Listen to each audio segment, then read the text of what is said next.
Today I want to talk about anxiety and chronic stress. I was in New York for the United Nations Summit, and I had the privilege of meeting neurologists, top doctors, cardiologists, research scientists, and we were talking about disease and we were talking about the root causes of disease. And there was one common thing that everyone had to say, everyone, and it was the impact of chronic stress and anxiety on every single condition. Whether you're a senior citizen, whether you're a child, whether you're a teenager, it doesn't matter because we're all made up of trillions of cells and each of these cells get impacted by the kind of stress that we have. I met a doctor of epigenetics as well. And you know what he told me, which I believe for a long time because having been a student of Dr. Bruce Lipton, who talks about the power of the subconscious mind and epigenetics, he spoke about all of us having bad genes in us, all of us. Every one of us, we have great genes, not so great genes, and some really dangerous genes. Now, in some cases of genetics, these genes will manifest down the family line. In many of us, a lot of these genes can remain dormant, which means they will never cause a problem for us unless they're triggered, unless they're woken up, unless they're upregulated. And what is one of the key things that can upregulate bad genes? Chronic stress and anxiety. And we see it all around us. The fittest people getting cardiac arrests, the fittest people getting cancer, the fittest people having Alzheimer's. And we wonder why, but they were so fit. Everything's going well for them. Yeah, but we don't know. You're fit on the outside. What's happening on the inside? What's happening in your mind? What's happening in your heart? So today, I wanted to end this Sunday by talking about chronic anxiety and stress and what can we really do. You see, there's a dime a dozen of tools available to us. There are apps that can teach us to meditate. There are techniques that can help us reduce stress. There's tapping, there's emotional freedom. There are so many different techniques, and all of them are good. If they work for you, fantastic. But when are we going to address the root cause of what's happening? You see, I may get stressed out right now. I'll meditate. I'll feel good for a minute, for 10 minutes, for an hour, maybe for a day. But if I'm not addressing the root cause of what is making me chronically stressed and anxious, that's where the problem is. Do you know that people struggling to lose weight, most people struggling to lose weight, especially weight along the abdominal, midriff area, a lot of back fat, all of the fat that accumulates around here, most of these people are not eating junk food. Most of these people are not skipping their workouts. They're very, very consistent with their workouts. In fact, they're doing great workouts. A lot of them are eating great food, but yet they're not losing that stubborn fat. And in fact, they're putting more and more fat over there. So some people like to blame perimenopause, some like to blame menopause, some like to blame their hormones. And you may be right, but what's causing this hormonal imbalance? Stress, chronic stress. When you have emotions of insecurity, of not feeling safe. I'm not talking about the safety like in a city, you're walking down the street and you feel safe. I'm talking about at a soul level. If I ask everyone listening in right now, do you feel safe as a human being? Are you always on the edge? What's going to happen? I'm so worried about this. I don't feel safe. You're making decisions in life out of insecurity. Like a lot of people are constantly trying to plan the future and plan and plan and plan out of that insecurity. Now, understand, I have a lot of patients who know they're eventually going to die with certain cancers that are quite predictable, more or less when you may go into organ failure or when the cancer may take over. And these people, of course, plan. They plan how they're going to look, what's going to happen with their children and all of that stuff. I'm not talking about that. I'm talking about, do you wake up? You may have work, you may have stress in life. Maybe there's a problem in your relationship at work, whatever. But inside, you feel safe. You're not out of control, helpless, all the time scared. Anxiety and stress, most people's anxiety and stress stems from unmet needs and desires. I'm going to repeat that again. Most of our stress and anxiety stems from unmet desires and unmet needs. You may think you don't need something at a conscious level, but your body that's made up of trillions of cells, you have a heart that has emotions, you have your own genome, your spirit within you has needs. And that's why as human beings, we're great at coping. We're great at numbing emotions. We're great at finding coping mechanisms to ignore our deepest needs and our deepest desires. Now, let me give you an example. Okay, and this is the homework that I want everyone to do. And I would prefer if you do it today so you start off the week fresh. Okay, I'm not saying this is going to take away your problems in life, but it's going to help you manage them better. And I do this exercise with so many people who are stuck. And this by far is one of the most powerful exercises because it helps you address the root cause of your problem. So all you're going to need is your beautiful journal. But I hope all of you have beautiful journals. I have this really bad habit of walking into stationery shops in whichever country I go to, whether it's Dubai, New York, wherever. And I've got this, I don't know what you call it. I've got this, maybe it's a bad habit.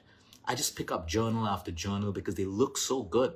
But I find out my best writing happens on a scrap of paper, or I'm on an airplane, I just get a piece of paper and I just start writing, and I find I have all these journals with nothing filled in. And I know some people fill up an entire journal, but that's absolutely up to you. It's absolutely up to you. That's something I need to work with. But the point is, I hope all of you have a journal. If you don't have a journal, just have a paper and pen. And this is what you're going to write down today. Be honest with yourself. This is not for anyone to see. One column, needs. One column, desires. Before needs, you will have written unmet or unfulfilled. Before desires, unmet or unfulfilled desires. And you're going to be really honest with yourself. Okay, I'm going to give you examples on how to do this. So you have an unmet need. Maybe some of you have the need for pleasure, for sexual pleasure. There are so many people living in loveless marriages or sexless marriages or relationships or whatever it is for different reasons. But just write it down, okay? Some of you may have a lack of pleasure of socializing because you've been hurt before, or you don't have the time, or you've relocated to a country and you don't have your friends with you anymore. Whatever it is, pleasure is a very vast term. It doesn't have to be sexual. Okay, it could be so many things. You enjoy the pleasure of nature because you're stuck living in the concrete jungle of a city and you miss and you crave nature. That's one of my unmet needs and desires. I crave nature, but I live in a city and I don't get that right now. But the point is, write it down. Be honest with yourself. What are your unmet needs? Maybe you have the need of a larger home. Maybe you have the need of a child in your life. Maybe you have the need of a partner in your life. Whatever it is, I want you to be so honest and write them down. This is your personal list. Then on the other side, there's a big difference between needs and desires. What are your desires? You may desire a better job. You may desire control. A lot of our anxiety stems from the want to be in control. Let me give you an example. As simple. A mom waiting for her child to reach home. Okay? The child is late. No one knows where the school bus is. Anxiety kicks in. It's not a bad thing, but that anxiety is the mother wanting to be in control of having information that can give her a feeling of safety and security. There's nothing wrong with that, but you see, anxiety stems from control. Now, that's one valid reason. I want you to write down all the other reasons that come up. Most of us want to be in control of every situation and every person, the outcome of every condition that we have, disease that we have. The sad part of it is many of these things are not in our control, but still you will write it down. I want to be in control of my company. The other day I met an 82-year-old man. He's currently on my program for diabetes and high blood pressure. And we were talking about his stress. And he said, Luke, I just feel out of control. I've led one of the biggest organizations in Dubai. All my life, people have looked up to me. I've had that control of running the organization. Now my children have taken over the business and I just feel I have nothing to control anymore. It's not like I want to control people, but I need that energy. I feel helpless, out of control. These are real things. It's not a bad thing. A lot of superficial spirituality will talk about ego and pride and just work with that and make you feel more guilty about yourself. While that is true, if you've led a life being in a position of control and you're suddenly out of that. Okay, I'll give you an example of my own dad. Before my dad expired, he was 2 years before he got sick. He was all over, climbing roofs, changing bulbs, climbing trees, removing fruits, and all of that stuff. Very, very independent man. The moment he got sick and after a while his energy levels came down and he couldn't do those things, his only feeling was a feeling of helplessness. He just felt like, what's the point of life? I can't do my own stuff anymore. And we need to treat these cases with compassion. We need to treat these people with compassion, not by saying and making people feel guilty that, oh, it's your ego, it's your pride, and learn to, that's all spiritual talk. And sometimes spiritual talk doesn't really help. We need a lot of compassion with spiritual talk. Either ways, you have your needs and you have your desires. So what you have the desire to feel validated. You have the desire to feel appreciated. You have the desire to have people give you attention. You have the desire to be complimented. Whatever your desires are, they are your right. It's important for you. Write it down. Okay? So you have your needs. Maybe you need a new television. Could be material. Doesn't matter. Maybe you need a new oven. Maybe you need a new pair of shoes. Maybe you need a holiday. Write down your needs and write down your desires. And then study this, and you'll find most of your stress. Okay? You have the desire for peace in your relationship. Maybe you have a toxic relationship, but you have the desire for peace, and that's where your stress is coming from. There's no peace. You have the desire for someone to respect you. Maybe at your workplace, maybe in your family, maybe in your relationship, but it's not coming. And that's absolutely valid to you. It is an unmet need or an unmet desire, which is the root cause of your anxiety and your chronic stress. But once you have this list written, there's another part of this exercise. So you have a list right in front of you. You know the root causes of your anxiety and stress, and then you see how you're trying to fill it up. You're trying to meditate some problems away. You're trying to drink some problems away. You're trying to smoke some problems away. You're trying to overshop some problems away. You're jumping from mindless relationship to another to kind of,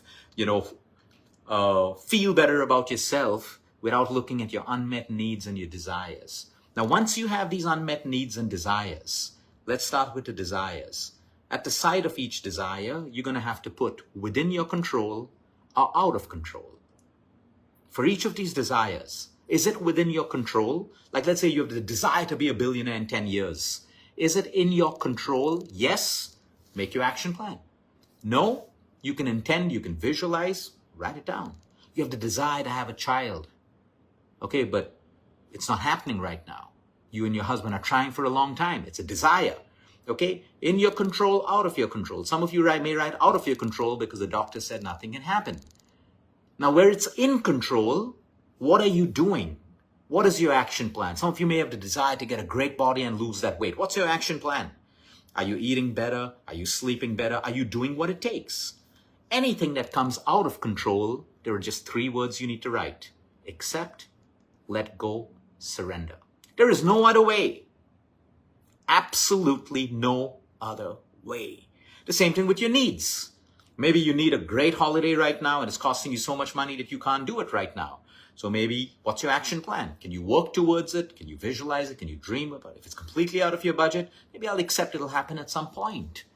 But by addressing each of these unmet needs and desires, this also gives you an action plan in your life. If you see your relationship, for example, is never going to give you what you're really seeking, maybe your action plan has to be now moving towards a new relationship, a new job, a new perspective of the disease you have, maybe a new action plan if you're trying to lose weight and it's not working, maybe some new changes that you need to make as a person, because it's so easy for us to ignore the root cause and look for quick fixes that's all around us, all around us.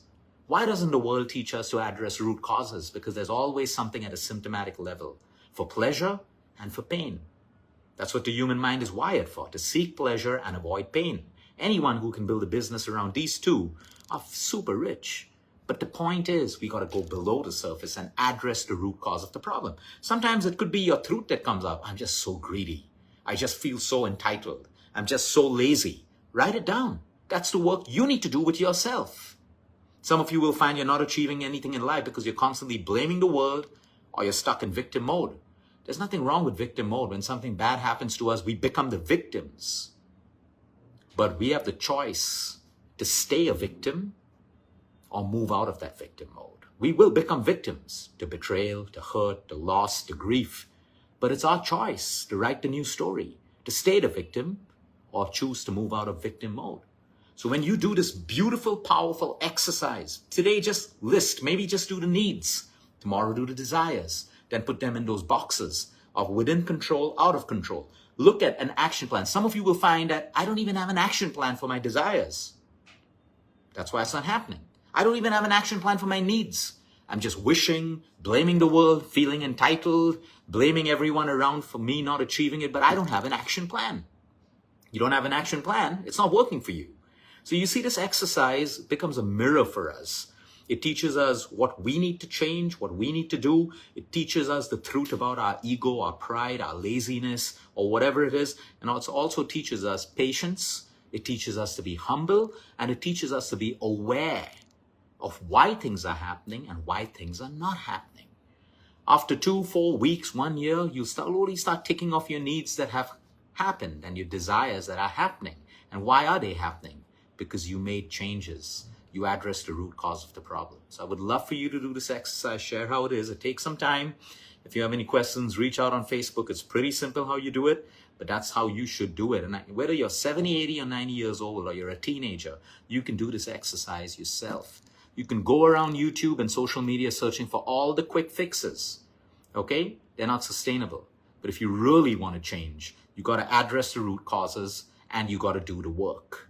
The sooner you do the work, the stronger you become and the more evolved you become. And sometimes when you're going through these needs and desires, a lot of people and a lot of my clients, they say, actually, I don't need this anymore. It's not a need. This desire was based because I was comparing myself with other people, and it's not a desire that's really going to fulfill me. And that list can actually become shorter and shorter. And you'll find that your desires and your needs come down to the basic things that the human soul wants: love, attention, acknowledgement, appreciation, care, a feeling of safety, a feeling of belonging. And then you start seeing, are these needs leading towards that or taking me away from that? Are these desires leading towards that or taking me away from that? Have a great night, everyone. Until next time, eat smart, move more, sleep right, breathe deep, and remember, you care is all about you.